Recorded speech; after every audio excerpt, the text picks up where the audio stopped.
Stop means stop. Okay? Or an exit sign on a highway. Or in German, it's called Ausfahrt. Right? So whatever it might be, you look at it and we have an agreed upon understanding of how our consciousness is going to look at that symbol and how we react to it. Okay? That's a sign. That's a sign. Now, the interesting part about symbols is that they're neutral. You could put a cross. I don't care if it's right side up, upside down, or sideways. Well, even that has different No, here's my point. symbols. Here's my point. The symbol itself, because it is neutral, gives my consciousness an opportunity to look at the impulse received from it, like me staring at a piece of art, and teach me something. That's exactly right. I will pull out of a symbol only the specific things that need to be pulled out of it at that time. I can't pull anything beyond my understanding. I can only pull things in that seem novel or give me the impulses to recognize a symbol, unbiased from anybody else's interpretation, and use it for me. So when I see Starbucks, my heart rate goes up and my bank account drops. Right. Okay? That's specific to me. But that's the interesting part about symbols. But in reality, if I just looked at it, I've never been to Starbucks, I'm like, okay, it's a woman on the symbol. Right. Means nothing. But over time, through the impulses you receive or the actions you take around those symbols, meaning is developed personally for you. Yeah, he also says this, and I think this is interesting. This is coming from his symbols book.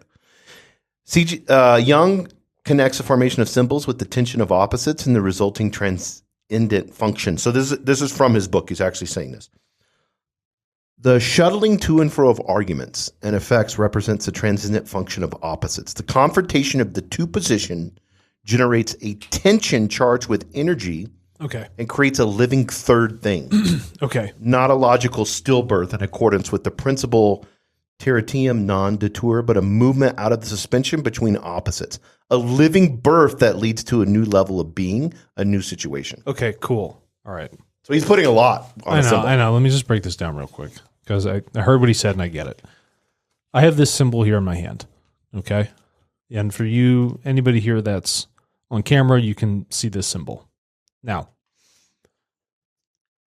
Jason, describe in the simplest format, in a primary format, what you see here.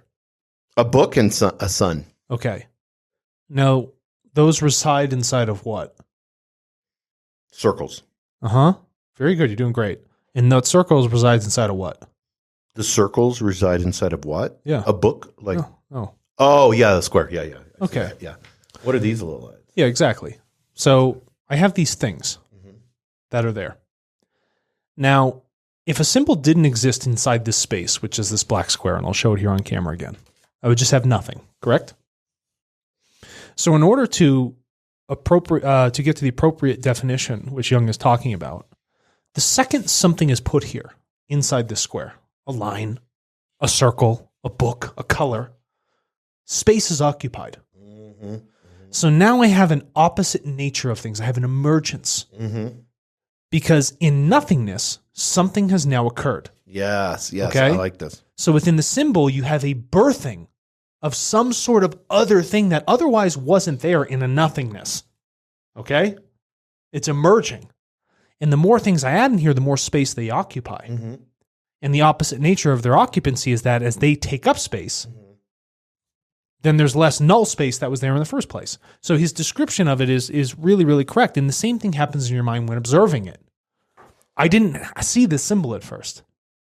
So there's a nothingness. Then when I observe it, space becomes occupied. There's an emergence in my mind of an idea and a birth of something. There's a motion that occurs through the energy of a symbol because now the symbol implants itself and the impulses when I receive it are changing my conscious thought patterns. But I think that's what's the key is the symbol is hitting the consciousness. Yes, precisely. So it's correct. Transcending. But it can't do that unless thought. there's an opposite nature that occurs. Yes.